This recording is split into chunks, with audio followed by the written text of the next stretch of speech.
Salut les Wargamers, c'est Yvi de French Wargame Studio, votre chaîne de rapport de bataille tuto et live peinture. Aujourd'hui, je suis en compagnie de Alex Lodéa pour la review de l'index Dark Angel.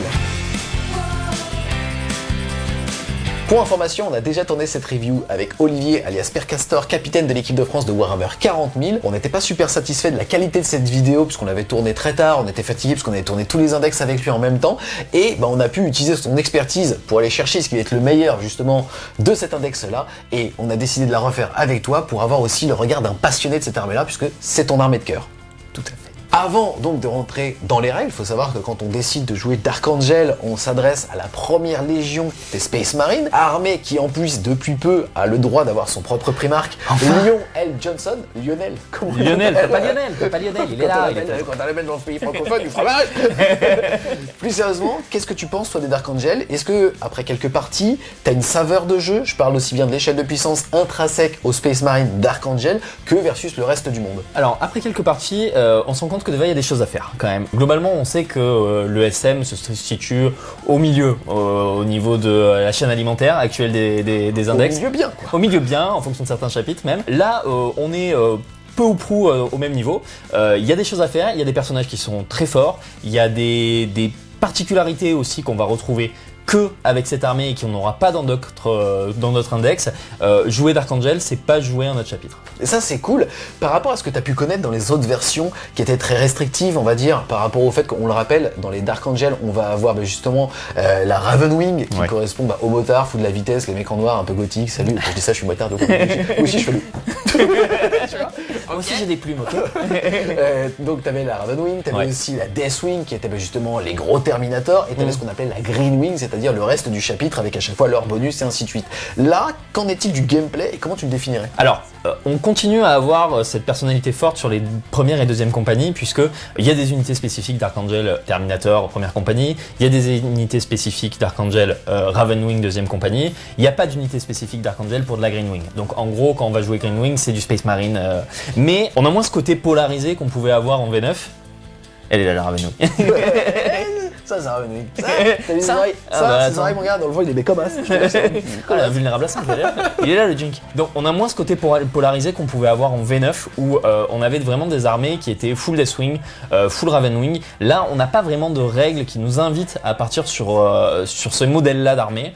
Il y a des unités qui sont très fortes, il y a des choses à faire avec chacune des compagnies, mais c'est plus hétéroclite, on va dire. Pour illustrer tout ça, on va maintenant passer au niveau des règles. On rappelle que vous avez deux niveaux de règles. Vous avez les règles d'armée pour jouer Astartes et vous allez avoir les règles de détachement. Quand vous jouez Space Marine, vous allez partager donc ces règles-là avec les autres chapitres. C'est la règle Sarment de l'instant. Au début d'une phase de commandement, vous allez pouvoir choisir une unité ennemie et l'intégralité de votre armée, qui est alors Space Marine, pourra relancer les jets de touche et de blessure contre cette unité jusqu'à votre prochaine phase de commandement. Ensuite, vous allez avoir la notion de règle de détachement. Soit vous jouez celle des Space Marines générique et alors vous jouez la Gladius Task Force qui fait que vous avez accès aux doctrines. Je rappelle notamment le fait de pouvoir débloquer le désengagé tir, le Advanced Charge ou alors le Advanced Tir avec la doctrine dévastatrice. Soit vous jouez donc la Gladius et vous allez avoir les doctrines, les améliorations Gladius et les stratagèmes Gladius, ou alors vous allez jouer après résolution et à chaque fois que vous êtes ébranlé, vous ne comptez pas pour 0 au regard de qui contrôle les objectifs, mais vous comptez comme ayant objectif contrôle 1, et en plus ça, on va le voir après, vous allez débloquer des améliorations et des stratagèmes. C'est le premier dilemme en fait qu'on va avoir quand on va jouer Dark Angel, c'est quel choix on va avoir au niveau du détachement. Le serment de l'instant, on l'aura tous, de toute façon c'est très fort, on l'adore, on garde, c'est magique. La règle de détachement, par contre, bon, il faut comparer ce qui est comparable. Moi, de mon point de vue, on va le voir dans le détail après, mais il y a certains éléments du détachement qui sont plus forts en impardonné et d'autres qui sont plus forts en Gladius. Ça va beaucoup dépendre des datasheets qu'on va sélectionner en fait pour savoir quel détachement sera le plus approprié. Yes, globalement, si vous allez chercher un petit peu de nervosité et d'agression, vous irez chercher la Gladius parce qu'on se rappelle que notamment on a un stratagème qui fait lance, qui fait que quand on a chargé, on va avoir plus 1 pour blesser, on va avoir la latitude de potentiellement sur un round de bataille Advanced Charge, le stratagème aussi qui donne une doctrine en plus pour pouvoir justement sur un autre tour, sur un pack, faire une Advanced Charge. Là, vous allez voir, on est beaucoup plus sur la tankiness. Ouais. Et qu'est-ce que tu penses alors finalement de cette notion OC1 au lieu d'OC0 déjà? Alors, je suis pas le premier à le dire, mais je pense que on n'a pas assez de recul, je pense, sur le test d'ébranlement. C'est une nouvelle mécanique et je pense que bon, sur le papier comme ça a l'air moins fort que juste les doctrines de la Gladius qui offrent quand même On va regarder donc les stratagèmes. Le premier, ça va être la fureur des impardonnés. Il va valoir un PC, on va l'utiliser soit à la phase de tir, soit à la phase de combat. On va pouvoir choisir une unité Adeptus Astartes qui n'a pas encore été choisie pour tirer. Alors celle-ci va avoir touche fatale, et de plus, si au moins une unité Astartes de son armée est ébranlée, alors on fera de la touche soutenue sur du 5 et pas sur du 6. Ça sonne déjà très fort. Alors, stratagème à 1 PC. Tous les stratagèmes de toute façon du détachement impardonné sont à 1 PC. C'est déjà un gros point positif par rapport à ce détachement-là. Fureur des impardonnés, ça va être un de ceux qu'on va voir le plus dans une logique d'attrition. Le touche fatale sur du 6, c'est très fort. Si on est sur une unité de l'armée, c'est même pas celle qui tire, hein. Donc il suffit qu'une seule unité de toute votre armée soit ébranlée pour pouvoir faire bénéficier de ce stratagème, la version améliorée, sur du 5+, en sachant que ça peut se cumuler avec des règles de touche soutenue, ça devient extrêmement fort pour un PC. Et oui, tu fais bien de le dire, puisque là on parle de touches critiques qui passeraient de 6 à 5, donc ça ne concernerait pas que les touches fatales. Et si on prend par exemple un Azrael que tu nous présenteras tout à l'heure, qui va en plus de ça faire justement des touches soutenues, alors tu vas proquer en même temps sur du 5 des touches soutenues et des touches fatales. Ça rigole pas tellement. Ensuite, on va avoir l'iconique 1 PC armure du mépris. Ça s'utilise soit à la phase de tir adverse, soit à n'importe quelle phase de combat. On va choisir une unité Astartes de notre armée qui est la cible d'une attaque, et on va déprécier la pénétration d'armure de 1. Quelle que soit l'armée, c'est très fort. Hein. C'est incroyable, c'est fort en SM, Deva. C'est un PC. On a vu que les PA en V10 étaient beaucoup moins importantes. La réduction d'une PA de 1, c'est fort. Yes, et on l'a pas encore vu, mais vous allez voir que parmi tous les Space Marines, le Dark Angel est celui qui propose quasiment la meilleure ferme à PC, puisque justement, avec Azrael, vous allez gagner un PC supplémentaire à chaque phase de co. Donc en fait, chaque round, vous en gagnerez pas 4, mais 5. C'est excessivement fort. Ensuite, on va avoir un traitable pour un PC. On va l'utiliser quand une unité Adeptus Astartes de son armée bat en retraite. Elle va pouvoir, pour un PC, tirer et charger. C'est pas et ou, c'est et. On fait pas les choses à moitié. À ce tour. Un PC excessivement fort. Très fort. C'était déjà très fort en V9 quand on pouvait désengager et tirer. Là, en plus, avec la possibilité de charger, ça nous donne aussi des options de mouvement. Parfois, même dans des corps à corps qui peuvent être intéressants, qu'on ne voudrait pas forcément quitter. Pour un PC, on sort, on tire, on charge, on va ailleurs. Enfin, il y a du vrai mouvement. C'est pas seulement un stratagème défensif, ça permet vraiment de se déplacer. Complètement, ouais. Ensuite, on va avoir un PC discipline du bolter. On va l'utiliser à sa propre phase de tir. On va l'utiliser sur justement une unité Astartes qui n'a pas encore été choisie pour tirer. Et toutes les armes dont sont s'équiper l'unité va avoir assaut. Donc on rappelle qu'on va pouvoir faire des jets d'avance et pouvoir tirer normalement. Lourd, qui fait que si jamais on n'a pas bougé, alors on va avoir +1 pour toucher. Et surtout, ignore le couvert. Et dans cette édition, ignorer le couvert, c'est excessivement fort. C'est vrai, parce que c'est beaucoup plus facile d'être à couvert qu'avant. Tu parles aussi d'assaut. Il y a une particularité, c'est que le fait d'être assaut te permet aussi sur des unités qui ont advance d'avoir la possibilité de faire des actions, puisque obtenir le mot-clé assaut sur ton arme transforme ton unité en étant éligible pour tirer. C'est souvent un prérequis pour pouvoir accomplir des actions. Ça vous permet typiquement de projeter très loin une unité qui n'a pas d'arme d'assaut et de pouvoir faire une action alors que c'était pas abordable. Ensuite, on va avoir Âpre Châtiment. Il vaut un PC celui-là. On va l'utiliser à la phase de tir adverse après qu'une unité ennemie a terminé tous ses tirs. On va pouvoir justement prendre une unité à nous qui a été pris pour cible justement d'une attaque de tir, et celle-ci va pouvoir tirer comme à sa phase de tir. C'est quand même pas mal. Il faut avoir des survivants, hein, parce qu'en fait, au niveau du déplacement, ça veut dire que si jamais le mec en face est MSU, c'est bien. Si jamais il a des gros paquets qui vous pulvérisent, c'est pas bien. En fait, ça dépend très fort de la manière dont on tire dessus. C'est sûr que si c'est le pistolet à plasma du sergent qui te met un shot juste avant de te charger, là, bon, il t'enlève une figurine, tu tires presque à full effectif dessus alors qu'il a rien demandé, ça surprend. Si tu commences à prendre vraiment la foudre par une grosse unité qui tire, il te reste 3 figurines, t'as pas envie de claquer un PC pour ça. Je pense que c'est un de ceux qui va être est le plus situationnel et du coup qui va être le moins utilisé, mais parce que voilà, il y aura sûrement beaucoup d'attrition. Un qui va être très très très très fort et qui va aussi justement dans cette logique potentiellement d'être combiné avec l'armure du mépris et autres, c'est les lignes imbrisables. Et on va l'utiliser à la phase de charge adverse. Une fois qu'une unité ennemie a terminé un mouvement de charge, on va pouvoir choisir une unité à nous qui est à portée d'engagement et on va dire elle va avoir -1 dégâts. Donc sur la même page, on va avoir -1 PA, -1 dégâts.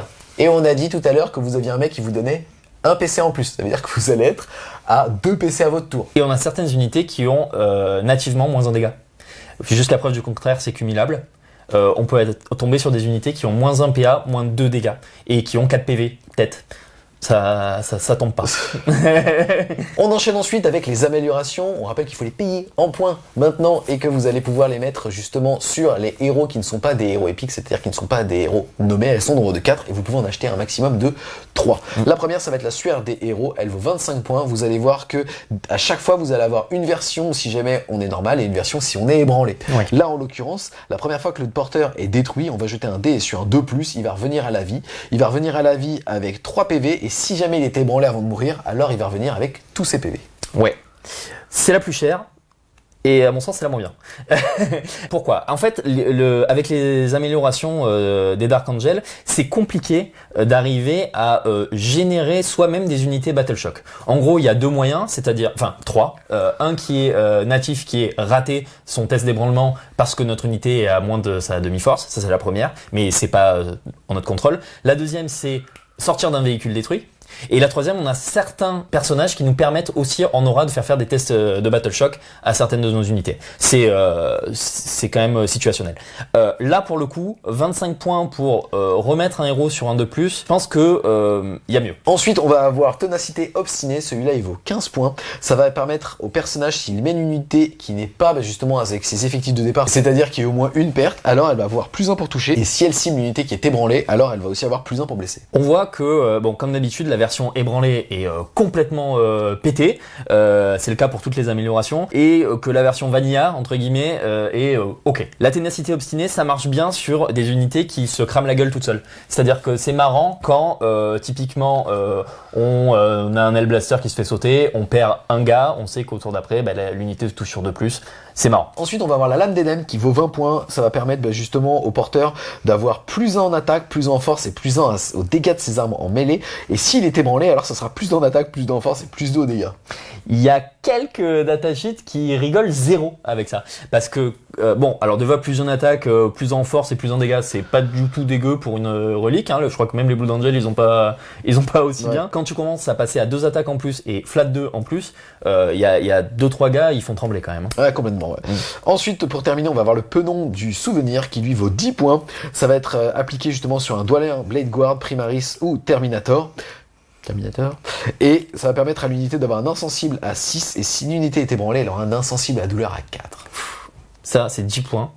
C'est très fort. En fait, 10 points pour un Feel No Pain Assist sur une grosse unité. Enfin, on parle imaginons un pack de 10 thermies, tous en bouclier, 4 PV, 40 PV Feel No Pain Assist. Faut juste aussi imaginer que la plupart en fait des unités qui vont être Dark Angel vont avoir globalement un moral maximum de 6. Ouais. Et donc en fait en gros vous allez le rater une fois sur 3. Donc là vous avez serré les fesses et vous avez envie de le rater. C'est ça. Vous jouez contre un tyrannide qui le déclenche une fois par partie ou qui va à chaque fois vous êtes pris pour cible, vous allez le rater et en fait il va se mâcher les doigts d'avoir justement débloqué chez vous un insensible à douleur à 4 pendant tout un tour quoi. Ouais, c'est dur. C'est dur aussi. Et il y a ça pour le coup, essayer de le faire marcher quand on se fait sortir d'un véhicule qui vient d'être détruit, ça marche pas mal. Genre les 5 Blade Guard avec le pénon du souvenir, le véhicule est détruit, ils tombent sur l'objectif, ils sont en 4+ invulnérables, 4+ Feel No Pain pendant le tour de l'adversaire. Relance D1 potentiellement au corps à corps. Ouais, sur l'invulnérable, ouais. C'est 200 points, c'est dur, hein. Ouais. C'est dur à tomber. On a fait le tour, là en tout cas justement, de tout ce qui va être optimisation, stratagème et règles de détachement. Ouais. Qu'est-ce que t'en penses ? En tout cas, je trouve que c'est vraiment rigolo. On voit une vraie prise de parti, c'est-à-dire d'un côté on a la Gladius, Advance et charge, armure du mépris, mais on l'a aussi ici, lance, c'est-à-dire plus 1 la blessure, et l'adaptabilité des doctrines. Là, on le voit qu'on est vraiment sur du tanking, on a l'armure du mépris, on a un mec qui va nous permettre de fermer des PC, et on a le moins 1 dégât au corps à corps. Ouais. Et on voit aussi justement un penon qui donne un Feel No Pain à 6, ainsi de suite. Toi, dans quel cas t'as envie de jouer Gladius, et dans quel cas t'as envie de jouer justement les impardonnés ? En fait, on va se rendre compte qu'il y a beaucoup de choses qui sont apportées par Gladius qu'on retrouve soit dans les stratagèmes, soit dans les datasheets des Dark Angel. Typiquement, le Advance et tir, on peut passer nos armes en assaut, donc typiquement c'est pareil, ça coûte un PC, mais comme on en a plus, c'est jouable. Les ou tirs, un désengagement. Ou un désengagement. Le tir soutenu, on l'a avec Azrael, donc c'est Bolter Discipline a plus trop d'intérêt et du coup là pour le coup on récupère des PC qu'on n'utilise pas. Par contre en place on a touche fatale avec la fureur des impardonnés qui touche. Moi si je dois faire vraiment un résumé comparaison Gladius impardonné, je dirais que la règle de détachement Gladius est plus forte que la règle de détachement Dark Angel. Avoir OC1 c'est bien mais c'est pas top. Voilà. Les stratagèmes pour moi sont plus forts en Dark Angel quand on choisit les bonnes datasheets et je pense que les améliorations sont un peu plus fortes en Gladius si le Dark Angel n'est pas ébranlé. Si le Dark Angel arrive à avoir ses améliorations en mode ébranlé, là, vraiment, c'est l'autoroute du kiff, quoi. On passe maintenant sur les fiches techniques, c'est-à-dire sur les datasheets. On commence par tout seigneur, tout honneur, Primarque de la première légion de l'Adeptus Astartes, les amis. On va parler de Lyon L. Johnson, Lionel, comme on l'appelle chez nous. Papa Lionel. On a dîné avec lui ce soir, il était adorable. Ah, Il est très adorable, sympa, mec. très sympa. Il vaut 380 points. C'est moins un sympa. Magnifique Primarque qui bouge de 8, il a une endurance de 9, une sauvegarde à 2, une invulnérable à 3. Ouais. Il a 10 points de vie, il est magnifique. Il est à commandement de 5, c'est le meilleur commandement du jeu. Il est contrôle d'objectif 4, ce qui n'est pas ridicule non plus. Il a une invulnérable à 3, il a -1 pour être blessé et au corps à corps, à chaque fois qu'il fait un jet de sauvegarde non modifié de 6, il renvoie une blessure mortelle après la résolution des attaques. Il a le mot-clé combat en premier. On rappelle que dans cette 10e édition, à la phase de combat, si jamais il y a une égalité, sous-entendu, c'est au tour de votre adversaire, il vous charge, vous avez combat en premier, c'est vous qui tapez avant lui. Ouais. C'est excessivement fort le combat en premier aujourd'hui. Et en plus de ça, il va pouvoir, au début de sa phase de commandement, choisir un des buffs suivants qui va s'appliquer jusqu'à sa prochaine phase de commandement. Soit tout simplement, à 6 pouces de lui, toutes les figurines d'Astartes vont pouvoir avoir plus un jet de touche au corps à corps. Soit, tout simplement, les unités à 6 pouces ou moins de lui vont avoir un insensible à la douleur à 4 contre les blessures mortelles. Excessivement fort. Soit, vous n'avez pas envie d'être fort, vous avez envie d'être chiant, vous allez choisir tous les secrets révélés, puisque, une fois par tour, quand un adversaire va claquer un stratagème à 12 pouces ou moins de lui, il va gagner un PC. Et l'adversaire va devoir faire un test d'ébranlement. S'il le rate, le PC, il est dépensé et il n'y a pas les effets. Ensuite, quand même, pour parler un petit peu, il va avoir l'Arma Luminis, qui est un pistolet qui lui a été offert par... Mars. Exactement. C'est, ouais, l'Adeptus Mechanicus qui Exactement, qui va lui permettre soit de faire 4 tirs de force 4, PR-1 dégâts 2, soit 2 tirs de force 8, PR-3 dégâts 2. Et au corps à corps, il a Féal. Tu vas nous parler un petit peu de cette épée qui Oh là, qui est oui. apparue. Je sais pas ce que c'est. Mais juste regardez les amis, il fait soit 8 attaques, force 12, PR-4 dégâts 4, avec touche fatale, soit il fait 16 attaques de touche soutenue 1, de force 6, PR-3 dégâts 2. Ce mec est la machine à peindre. Ouais. C'est le mec de l'Imperium qui tape mieux. Il est meilleur que Robout Liman, faut l'avouer. Il est magnifique. Il est très très fort. Je sais pas même pas par où commencer. La règle combat en premier, c'est très fort. 3+ invulnérable, je crois qu'on l'a pas vu souvent encore. Je ne l'ai pas dit, excuse-moi, mais il a la règle agent solitaire à partir du moment où il est à 3 pouces d'une unité Astartes, quelle qu'elle soit. Il peut rester une figurine, vous pouvez la mettre devant, derrière, il s'en fout. C'est 3 pouces, il n'est pas ciblable si jamais vous êtes à plus de 12. Agent solitaire, combat en premier. Bon, le fait qu'il ait -1 à la blesse, c'est quand même une onde du 9. La sauvegarde à 3+ invulnérable, il y en a pas beaucoup. Disons, c'est le meilleur dueliste du jeu. Il est très tanky pour 380 points. Maintenant, j'ai une question pour toi, en fait. Est-ce qu'il est auto-include? Au début, t'as envie de dire oui, je le mets dans toutes mes listes déjà parce que c'est ton Primarque. Oui, voilà. En fait, t'as envie. Moi, j'ai envie de jouer que ça. J'en prends 3. Non, même en 1000 points, c'est quoi? Il est à 620 points. Il sera là. C'est quand même. Non, en fait, est-ce que finalement, t'as essayé de mettre des listes 100? Et est-ce que finalement, t'arrives à jouer? Est-ce que tu t'épanouis, quoi? Oui. Est-ce que c'est aussi plaisant? Pour l'instant, pas encore. En fait, c'est une grosse pièce. 380 points, c'est un gros budget, mais il apporte tellement quand même. C'est-à-dire que même ses auras, enfin, on a beaucoup de problèmes avec les blessures mortelles en général sur les armées Space Marine. On n'a pas tellement de manière de les contrer. Là, l'aura 4+, insensible à la douleur sur les blessures mortelles en aura. Enfin, on arrive avec des Terminators qui sont 4+ invul, on veut y aller à la Devastating Wound, à la blessure dévastatrice, qui est quand même une des règles fortes de cette V10. Là, c'est... tu dises par 2. On s'en fout, en fait. Voilà. Vas-y, accroche-toi, enlève-moi mes 4 PV à la BM.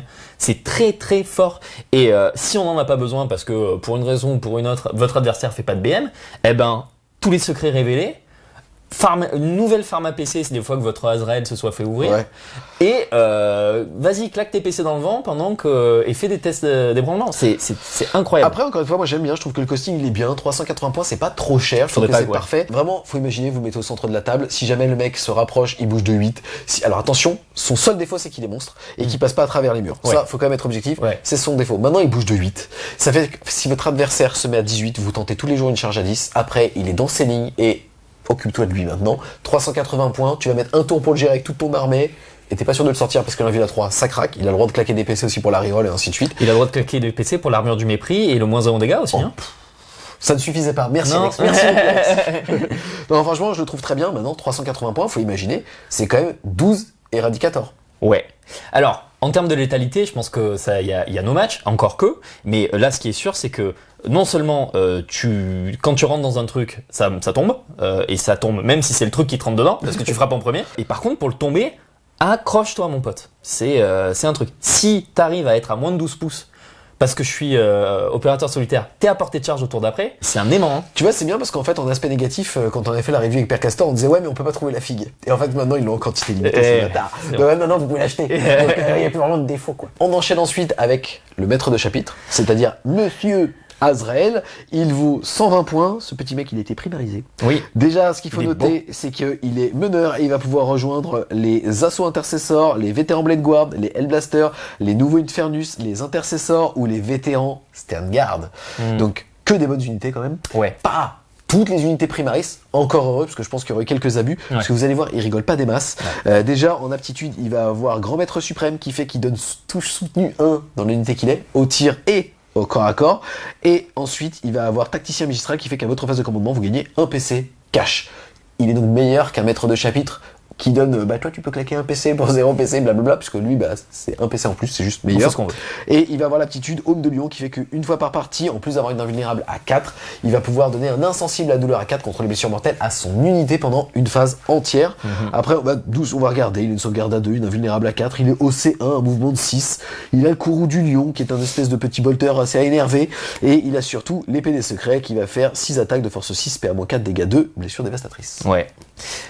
J'ai envie de te dire, rien que pour Grand Maître Suprême et Tacticien Magistral, donc les deux aptitudes, c'est 120 points, c'est voilà. Il aurait pu être à poil sur le reste, on l'aurait pris quand même.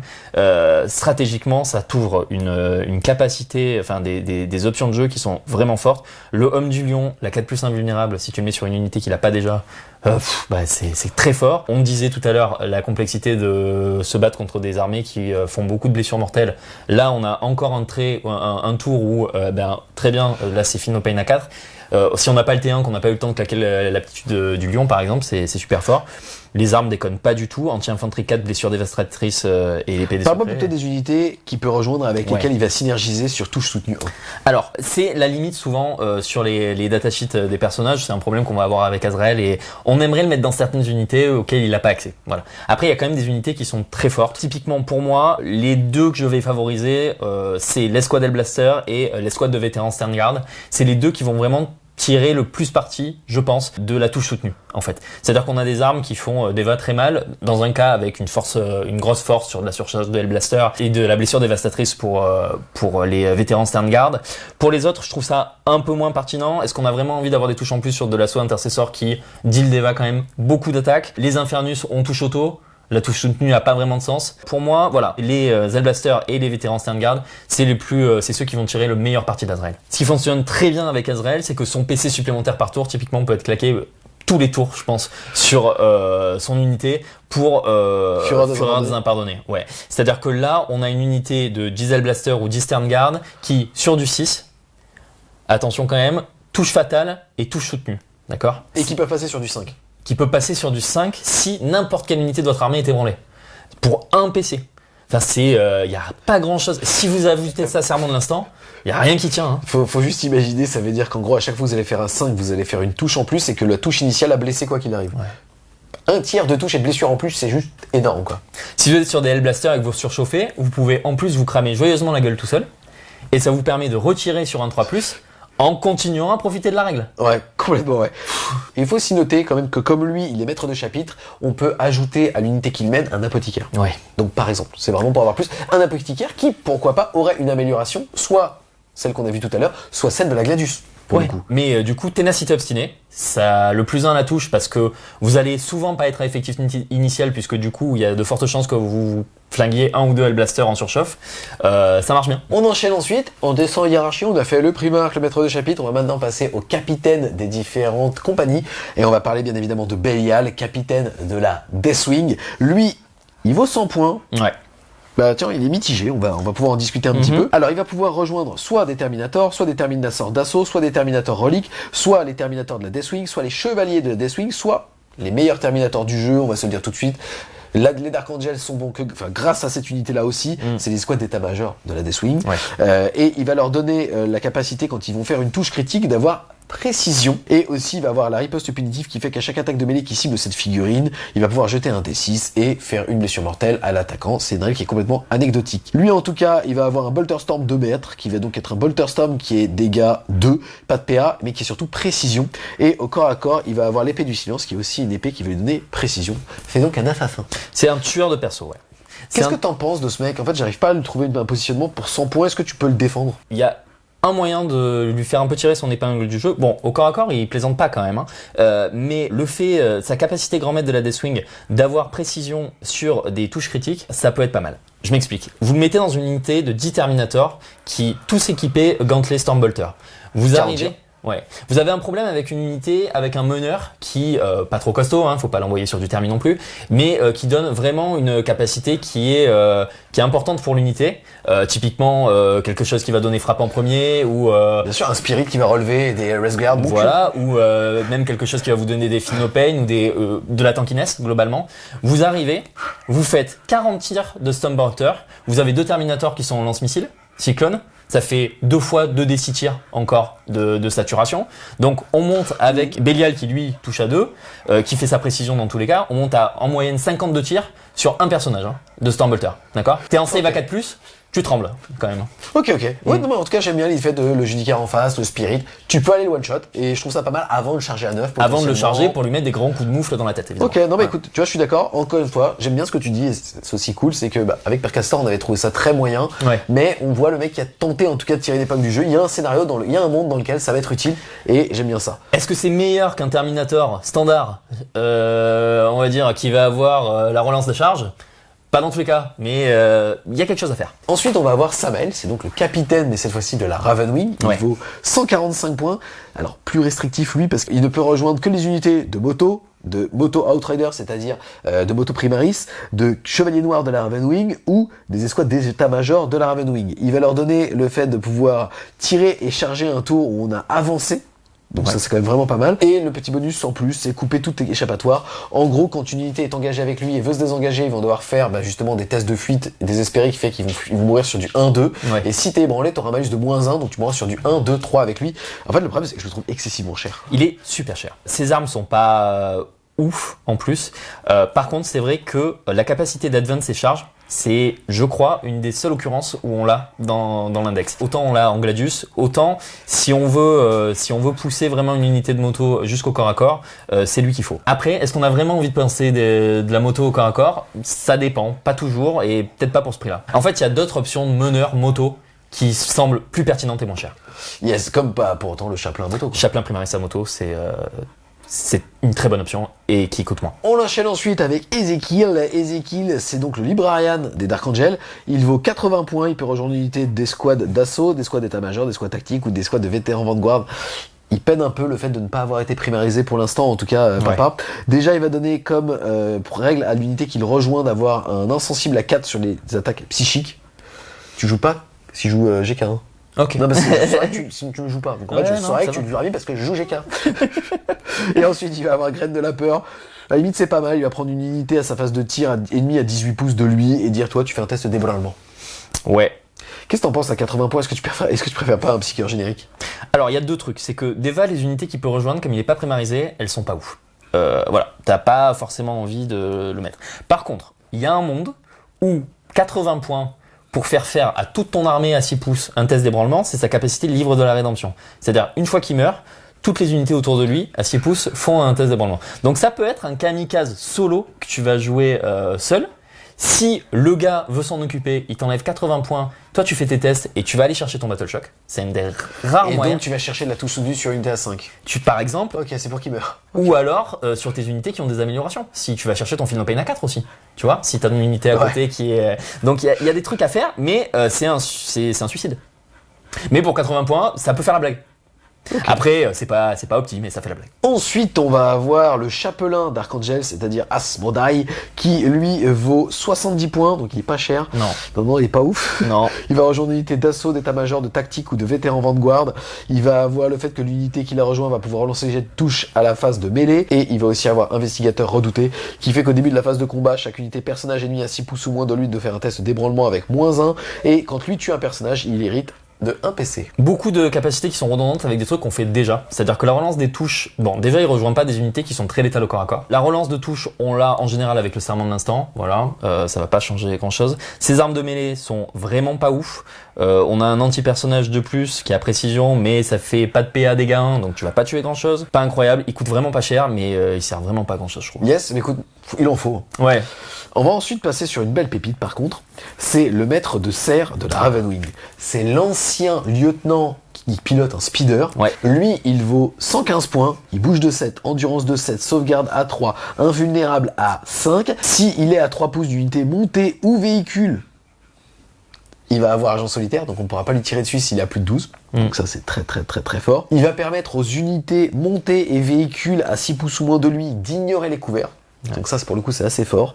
Et il va avoir maître de la manœuvre qui fait qu'une fois par tour, quand une unité ennemie finit un mouvement normal, advance, ou en tout cas n'importe quel type de mouvement à 9 pouces ou moins de lui, alors il va pouvoir faire un mouvement de 6 pouces. Qu'est-ce que t'en penses? Je trouve ça génial. Vous vouliez en G9, vous en aviez 3, eh ben vous allez pouvoir en garder quelques-uns parce que ça fonctionne bien. C'est un cancer pour le joueur adverse, c'est-à-dire que sa règle maître de serre qui lui donne l'aptitude agent solitaire, eh ben ça fonctionne avec un deuxième maître de serre. Donc en binôme. Donc en binôme, vous avez deux land speeders qui bougent de 16, tirent à 36 pouces 24. D'accord. OC2, c'est quand même pas négligeable. OC2. Rhino, hein, tu vas contester un Rhino. Donc il faut être quand même, et ça se déplace de 16 pour arriver à 12, va falloir se lever tôt. En plus, quand vous approchez un peu trop, il se bouge encore de 6, avec sa règle maître de la manœuvre. Donc ça ignore le Vous devez couvert. rester entre 12 et 9, c'est insupportable. C'est ça. Et ça va faire la savonnette toute la game, et à 2 mètres serre de la Ravenwing, ça veut dire que pour 230 points, vous avez quand même 12 tirs de canon d'assaut jumelé, blessure dévastatrice, relance des blesses pour aller chercher la blessure dévastatrice, et 6 attaques de bolter lourd jumelé, tout soutenu 1, et pareil, full relance des blesses. Ça n'a pas une puissance de tir monstrueuse, mais avant de les tomber, pour arriver à 12 pouces, pénible. Yes, on va ensuite enchaîner avec Lazarus. Lazarus, il vaut lui 80 points. C'est une unité meneur qui peut rejoindre des escouades d'assaut intercesseurs, des vétérans Blade Guard, des Infernus, des intercesseurs ou des vétérans Stand Guard. Il va permettre à l'unité qui la rejoint de pouvoir, quand il décède de jeter un dé sur un 4+, de quand même pouvoir s'activer, donc soit pour tirer, soit pour taper. 80 points, c'est pas très cher. C'est pareil, c'est pas très bon. Enfin, c'est pas très bon. C'est toujours pareil. Les unités qu'il va pouvoir rejoindre sont pas les plus létales au corps à corps de l'index d'Archangel en fait. Donc le fait qu'il frappe sur du 4+, si vous avez pas déjà frappé, c'est un peu anecdotique. Sa deuxième compétence, la homme du bouclier spirituel, ne s'applique qu'à lui-même. C'est-à-dire qu'il a une sauvegarde insensible à la douleur 3+ contre les attaques psychiques, mais c'est que lui. On va préférer ceux qui regardent dans les ténèbres en option, ou tout simplement l'aura du lion quoi. Pour 80 points, il meule pas vraiment au corps à corps. Il y a mieux. En fait, pour les unités qui peut rejoindre, il y a mieux en personnage. Ensuite, on va passer au maître de frappe de la Deathwing, c'est donc le lieutenant Terminator. Il vaut 90 points, il peut rejoindre tous les types de Terminator qu'on a vu tout à l'heure, les Terminators d'assaut, les Terminators reliques, les Terminators Deathwing et les états-majors de la Ravenwing. Il ne peut donc juste pas rejoindre les chevaliers de la Deathwing, et il va tout simplement donner à l'unité qui la rejoint touche fatale. Ouais, c'est pas mal. Hein. C'est le stratagème de fureur des impardonnés sur une unité de thermie. Après, l'unité de thermie, c'est pas une grosse unité de tir, quoi. Ça fonctionne avec Bélial pour de la précision, mais là, juste avec du bolter, c'est bien sans plus. D'accord.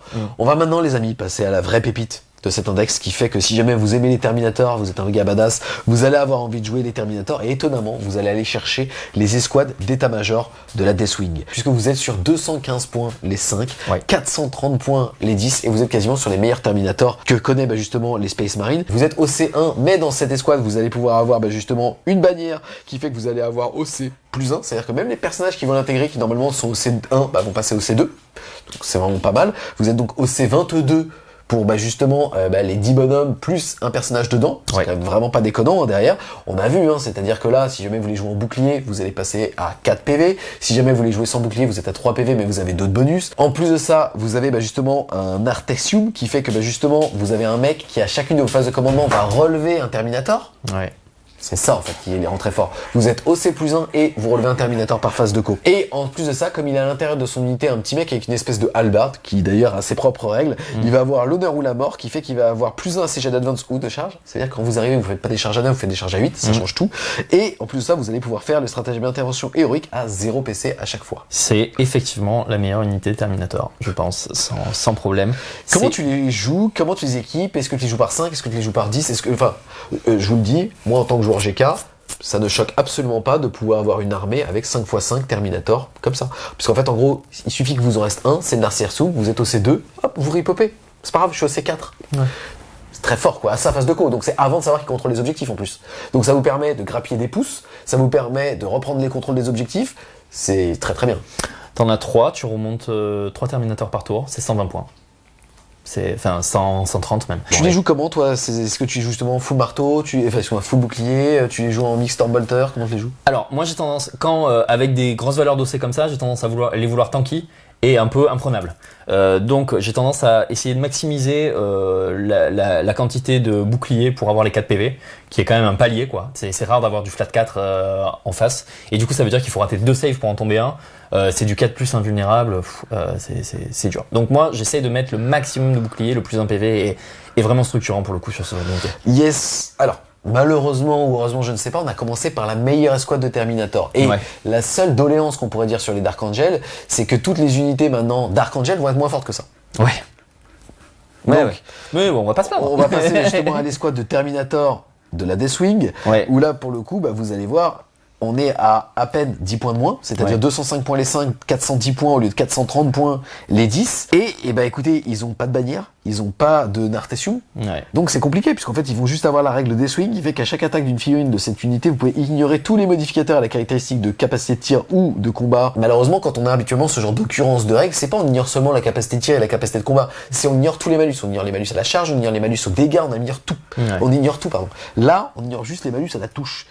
Donc c'est pas ouf. Par contre, le petit bonus, c'est que si on est la cible de serment de l'instant, alors on va avoir +1 pour toucher. Je suis désolé, mais c'est pas tellement défendable parce que t'auras toujours 10 points de plus, tu vas les trouver et tu vas chercher une squad de com. En fait, les 10 points de plus, tu remontes un Terminator, tu les as remboursés sur ton escouade de commandement avec ton apothicaire, qui en plus sont au C2, qui en plus sont +1 à l'advance à la charge. Il y a no match pour moi, les équipements sont les mêmes. Il y a aucune raison de choisir des escouades Terminator de la Deathwing plutôt qu'une escouade de commandement. D'accord. Et tu sais quoi? Ok, mais si maintenant on parle justement de la Deathwing Knight, c'est-à-dire des chevaliers de la Deathwing, alors là malheureusement on est même plus cher que les squads de commandement, puisqu'on est à 235 points les 5, 470 points les 10. Eux, ils ont quand même l'excellente règle d'avoir -1 dégâts. Par contre, pas de latitude d'équipement, ils vont être équipés soit d'une masse d'absolution et d'un fléau des impardonnés pour le chef de l'escouade.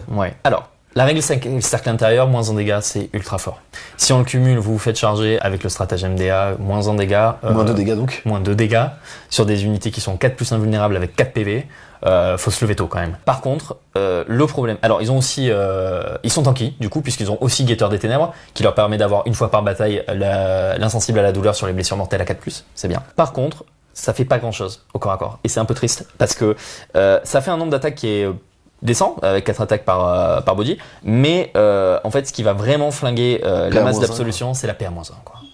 Si on tombe sur une armée type SM ou qui a une règle équivalente à l'armure du mépris -1 PA, ça va faire foutre. C'est la masse molle quoi. Et encore une fois, alors on n'est pas obligé de tout comparer par rapport aux meilleurs, mais c'est vrai que on est plus cher que les squads de commandement. Il suffit d'en lever un. C'est-à-dire qu'en fait, en gros, le -1 dégât est fort, mais comme tu l'as dit, on l'a sur un stratagème. Donc c'est là où c'est un petit peu dommage quoi. Et vous nous direz, ouais, mais tu peux utiliser le stratagème -1 dégâts, au corps à corps seulement, bien évidemment, que sur une unité. Oui, mais comme les squads de commandement est considéré comme une squad de Terminator au regard des règles, même un capitaine en armure Terminator générique SL qui, pour rappel, permet de une fois par round de bataille utiliser un stratagème qui a déjà été utilisé pour 0 PC, et il rentre dedans. Donc en fait, en gros, vous allez pouvoir le faire sur un pack. Vous allez claquer un PC pour avoir -1 dégâts sur un pack, et après vous allez lever la main et vous dire, tu sais quoi, le capitaine là, le deuxième pack, il l'a aussi pour 0 PC. Donc c'est cette synergie en fait qui va aussi justement un petit peu qui faire en sorte que malheureusement on ne jouera pas les chevaliers d'Adeathwing, quoi. Parce qu'ils font moins mal, quoi, tout simplement. C'est vraiment ça. C'est-à-dire que à valeur équivalente, je préfère avoir des attaques. Alors certes, ils touchent sur 2+, eux, mais je préfère avoir des attaques PA-2 dégâts flat 2 que des attaques PA-1 dégâts flat 3, quoi. On a fait le tour de la Deathwing. Globalement, les personnages sont ok. Ouais. Les unités, il y en a une qui est golden et les autres qui sont ok. Ben, on a envie de jouer celle qui est golden, mais les autres sont pas incohérentes par rapport aux différents terminators du jeu. Hein. Ouais. Mais je serais d'avis que même justement les Deathwing, tu les joues en escouade de commandement, t'en bas les couilles, ils sont plus stylés, mais tu les joues comme ça. Ah oui. Non, voilà, on s'en fout. Mais ouais, complètement. Je suis d'accord. Pour l'instant, les chevaliers de la Deathwing, ça tient pas la comparaison. Ensuite, on va passer maintenant à la Ravenwing. On va commencer par l'escouade d'état-major de la Ravenwing. Elle, pour le coup, on est à 145 points, les 3 motos. On peut monter à 6 pour 290 points. Et écoute, on va avoir exactement la même chose, c'est-à-dire qu'on a une bannière qui permet d'être OC+1, donc on a des motos qui sont OC3. Ouais, Ça c'est pareil, ça fait pareil. Hein. On va avoir aussi le Nartesum, ce qui fait qu'on va pouvoir relever une moto. Ouais. Et là, en termes de espace et en fait de nombre de pouces gagnés, c'est golden, hein. Vous gagnez 5 à 6 pouces. Et derrière, on va aussi avoir l'honneur ou la mort qui fait que on va pouvoir ajouter un au jet d'advance et de charge et faire des interventions avec à 0 PC. Derrière, on est équipé avec des serraplasmas et des armes de mêlée, justement des chevaliers noirs. Qu'est-ce que tu penses de cette unité? Et même si on les met juste en opposition au Black Knight, là pour le coup, il y a quand même plus d'écart parce qu'on a 30 points d'écart. Ouais. C'est-à-dire que pour pouvoir relever un mec, avoir OC+1, on passe quand même de 115 à 145 points. Ouais. Qu'est-ce que tu penses justement de ces deux unités? Alors, contrairement à la Deathwing, j'ai tendance à préférer la version Vanilla que la version état-major sur la Ravenwing. Pourquoi? Déjà parce que tu as moins de body. Donc ton apothicaire, tu vas plus facilement arriver à te faire nettoyer tes 6 motos que tes 10 thermies. Tu vois ce que je veux dire? Ou même tes 5 thermies. Leur invul n'est qu'à 5, ils sont en du 5, ils ont que 3 PV. Enfin, c'est plus facile à laver. Et du coup, il y a plus de chances que tu n'arrives pas à utiliser à proprement parler ton apothicaire. Bon, après, l'OC3, il est bien, mais les autres motards de la Ravenwing, ils sont déjà OC2, ce qui était pas très bien. Franchement, il y a match. Et je pense que j'ai tendance à préférer les chevaliers noirs de la Ravenwing parce que moins cher d'une part et parce qu'ils ont une règle aussi sympa. Cette petite règle, c'est le fait que justement les chevaliers noirs, ils vont avoir les chevaliers de Caliban. En gros, ils vont pouvoir au corps à corps avoir anti-monstre 4+, et anti-véhicule 4+. Ouais. Et on est quand même sur 3 attaques par bonhomme de force 5 PA-2 dégâts. Ouais. Alors, c'est... On parle de Black Knight. Achille surveille. Pourquoi? Ah bah là. Parce que c'est Batman, putain. Regardez-moi ses oreilles. Il est là. Il est là le chevalier noir. Ouais, il va péter la tablette. Ce qui est intéressant sur ces deux unités-là, dans les deux cas, l'état-major ou la classique, c'est la serre plasma, en fait. Et tu l'as sur la Ravenwing pour moins cher. C'est le plasma que tu vas chercher sur cette unité-là. C'est quand même jusqu'à 3 tirs à mi-portée, d'accord? T'as la possibilité, avec ton stratagème, de les passer en assaut. Donc ça fait quand même mouvement de 12 plus advance. Tu peux te mettre à mi-portée. T'en as 6, ça fait 18 tirs de plasma. Avec la bonne unité, genre un chaplain primaris sur moto, tu peux avoir blessure dévastatrice sur une unité à proximité. Ça peut faire la blague, quoi. Et je trouve que ce qu'apporte l'état-major vaut pas le prix que ça rajoute et tu vas pas forcément l'utiliser. D'accord. On passe ensuite au fameux Dark Shroud de la Ravenwing. Lui, il vaut 125 points. C'est donc un speeder un peu énervé qui déjà va donner comme bonus l'icône de l'ancien Caliban qui fait que les figurines Astartes à 6 pouces ou moins de lui, quel que soit le type, c'est-à-dire véhicule, infanterie, tout ce qu'on veut, vont avoir la règle discrétion, c'est-à-dire qu'ils vont avoir moins 1 pour être touchés et en plus, ils auront le bénéfice du couvert. Ouais. Ça rajoute encore la tankiness à l'armée. 125 points, c'est pas cadeau parce que bon, ces tirs, c'est pas la panacée, mais on le prend pas pour ça. Je pense que en avoir un, ça se joue. Il y a peut-être mieux à faire pour le même nombre de points, mais c'est complètement jouable. Si on est sur un gros bloc à 6 pouces, on a moins 1 sur tout le monde. Enfin, les 10 thermiques qui sont moins 1 pour toucher, c'est pareil, c'est pénible, quoi. Ouais, je suis d'accord avec toi. Après, faut noter, il est au C3. Donc il va contester potentiellement un Rhino, hein, donc faut pas oublier ça. Et globalement, en fait, les Terminators, soit vous les mettez au centre de table, vous faites paix, et au pire, si jamais vous avez un gros cultant derrière, vous le mettez à 5,9 pouces derrière un mur, il sera pas vu de la game, et vos Terminators, ils auront tous les buffs de tanking qu'on a vu tout à l'heure, et en plus, ils auront moins 1 pour être touchés. Ouais. Donc quand on commence à avoir moins 1 pour être touché au tir, et potentiellement moins 1 dégâts quand on est au corps à corps, c'est de la tankiness en plus, et au pire, comme je disais, en late game, on sera content d'avoir un OC3 pour pouvoir aller voler un objectif, ou quoi. Pourquoi pas. Il va avoir tendance à être visé en premier, justement, pour faire partir le buff, mais bon, il se donne son à lui-même, il a quand même endu 8, 10 PV. Ça se tombe pas comme ça, il a sa 5+ invulnérable. Qu'est-ce que tu penses? Alors pareil, il est cher par rapport à son tanking, maintenant il peut faire un peu plus mal. Du Land Speeder Vengeance qui vaut lui 160 points, quoi. C'est un peu cher quand même, hein. 160 points pour... il a une seule batterie de Plasma Storm, hein, donc c'est D6. En fait c'est ça, c'est l'aléatoire du nombre de tirs qui fait un peu mal. C'est-à-dire que quand tu vas faire 2 tirs de plasma pour 160 points par tour...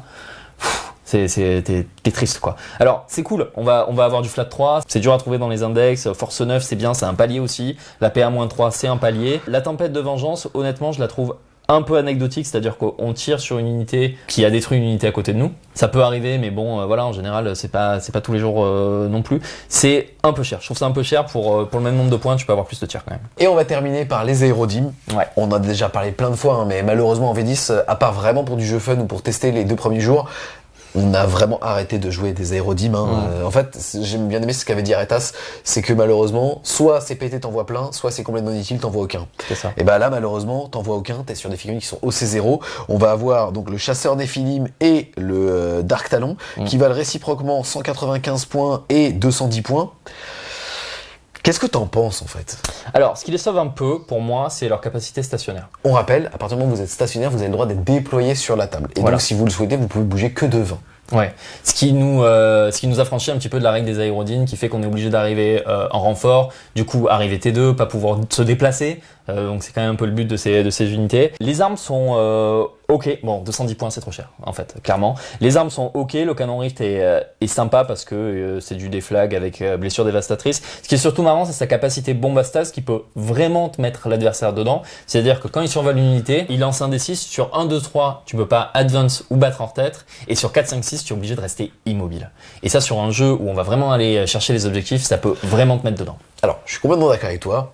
Et tu le sais aussi, le problème, en fait, justement, c'est cette notion d'aérodyme. Ouais. Tu arrives automatiquement T2, ou T1, puisque lui est stationnaire, donc tu vas bouger devant en ligne droite. Si votre adversaire n'est pas con, en tout cas, si vous lui avez dit que vous avez cette règle, il va juste regarder le nez de votre figurine, comme vous avez le droit à un pivot, mais après, il va regarder justement dans quelle direction vous allez, et il va faire un trait, il va dire, ok, on est d'accord que là, je passe juste à côté, c'est-à-dire que tu me passes pas au-dessus, tu vas lui dire oui, et tu n'utiliseras jamais cette règle. Ouais. La seule petite qui peut sauver, c'est si tu mets ton aérodyne face à des pions objectifs. En fait, s'il veut les conserver, grosso modo, ta grandeur fait que Donc, ton envergure. excuse-moi. Donc, si il passe sur un objectif, tu l'empêcheras de bouger. Mais il aura pas envie de bouger, il sera sur C'est ça, l'objectif. effectivement. Donc, ouais. Sauf si on retire l'objectif. Donc, Sauf un si scénario, t'es déjà au corps à corps avec lui, il veut battre en retraite de l'objectif. Non, ok, c'est durement, c'est difficilement sauvable. Yes, mais malheureusement, c'est le cas de tous les aérodymes. On a fait le tour, en tout cas, les gars, de tout ce qui va faire le sel des Dark Angel. On reste après sur l'arsenal Space Marine, c'est-à-dire que vous avez toujours les Eradicators qui sont très bien parce que 95 points les 3. Donc, pour moins de 200 points, vous allez faire 8 tirs. Ce qui est très bien, c'est d'avoir des unités qui sont autonomes. C'est-à-dire que d'un côté, vous avez des unités qui vont profiter du serment de l'instant, et de l'autre côté, vous allez chercher des unités parfaitement autonomes. Carrément. Vous avez aussi le Speeder, pour le coup, Primaris, qui fait plus 1 pour blesser à partir du moment où vous avez touché, celui Le qui touche à 2 en Thunderstrike, plus. ouais. Qu'est-ce que toi t'as vu, qu'est-ce que tu joues comme autre unité quand tu joues Dark Angel que des unités Dark Angel? Donc, en tout cas, j'aime bien ce que t'as dit, c'est-à-dire que c'est vrai que c'est un des chapitres SM sur lequel tu vas le plus avoir envie de jouer les unités maison, notamment avec les Terminators. Ouais, les Terminators et certains persos. Ouais. Primar, Casrael, évidemment. Il y a quelques trucs qui sont forts partout en SM et du coup qui sont forts en Dark Angel. Quand tu mets un judicateur, alors les Blade Guards c'est pas l'unité du siècle, hein, mais ça coûte 200 points, c'est quand même de la 4+ invulnérable. Tu mets un judicateur qui frappe en premier, ça plaisante pas trop. Et surtout si tu leur mets touche fatale, 4x6 attaques, c'est quand même ça meule. Le défaut des Blade Guards en fait c'est leur petite force de 5. Là tu blesses Toto. Ça peut être marrant sur du 5+, si t'es une unité ébranlée, ça surprend. Ça c'est un bon exemple. L'apothicaire évidemment Primaris dans une unité de Hellblaster. T'as beaucoup d'unités en fait vanilla qui fonctionnent très bien en Dark Angel. Et dernière question pour toi, même si on va dire que c'est plus build dépendant, est-ce que t'es plutôt au niveau des secondaires à choisir des fixes ou des cartes? Les Inceptors, 115 points les 3, tu peux faire pas 3, donc tu peux faire toutes tes actions, t'en joues 3, 6 ou 2x3 ou 2x6 et derrière tu peux quand même soit envoyer de la sale patate, soit fait PA3 et donc voler des objectifs, faire des actions chez l'adversaire. Mais voilà, en tant que Dark Angel, on a l'idée, si tu veux, un petit peu de la masse immuable type de la Deathwing, alors qu'en fait, voilà, est-ce que t'es plus carte ou fixe? À mon sens, en Dark Angel, on n'a pas trop les outils on n'a pas la versatilité pour arriver à être en carte tactique. Il y a beaucoup de cartes qui vont nous poser vraiment problème. Toutes celles, bon alors il n'y a pas beaucoup, mais il y en a certaines qui nécessitent de faire des actions. Perdre une unité qui peut pas tirer en SM, c'est compliqué. On a peu d'unités qui sont sacrifiables comme ça un tour, sauf si on l'a prévu évidemment. Moi j'ai tendance à préférer quand même on va dire des objectifs fixes si je dois marquer, parce que je sais que j'ai la certitude d'avoir une enclume immuable de Terminator qui va arriver à faire purification, qui va arriver à faire faire les balises de téléportation et pourquoi pas derrière avec de l'attrition, du abat-télé si ça se présente, de l'assassinat, ce genre de choses. Le lion est un excellent scoreur d'attrition. Enfin, s'il doit aller chercher quelque chose, ça tombera que je dois tuer un personnage, un véhicule ou enfin voilà. On manque un peu de mobilité si on s'oriente peu sur de la Ravenwing qui a pas d'unités qui sont vraiment, à part les maîtres serfs de la Ravenwing, qui a pas d'unités qui sont vraiment efficaces mobiles. Voilà, moi j'ai tendance à partir sur du fixe. Les deux sont jouables. On n'oublie pas aussi que vos Terminators, rien ne vous empêche de les mettre en FEP avec une rentrée précipitée. Donc pour un PC, et là vous avez bougé de 5, ça fait des charges à 4. Ça fait même des charges à 3 en escouade de commandement parce que t'as plus dans la charge. On a fait le tour les amis, en tout cas merci beaucoup Alex justement d'être venu nous présenter ton armée de cœur. On espère clairement que vous avez aimé la vidéo, si c'est le cas n'hésitez pas à mettre un gros pouce bleu. T'as aussi une association sur Marseille qui joue tous les jeudis soirs, je mettrai les informations en description si jamais vous voulez parler avec Alex. Il est aussi sur Myobia avec Alex le DA. Si les amis vous avez aimé la vidéo, n'hésitez pas à mettre un gros pouce bleu dessus, à la commenter, à la partager. Si vous voulez supporter French War Game Studio, n'hésitez pas à aller faire un tour sur son Tipeee, le lien sera en description. Et nous on vous dit à plus les Wargamers.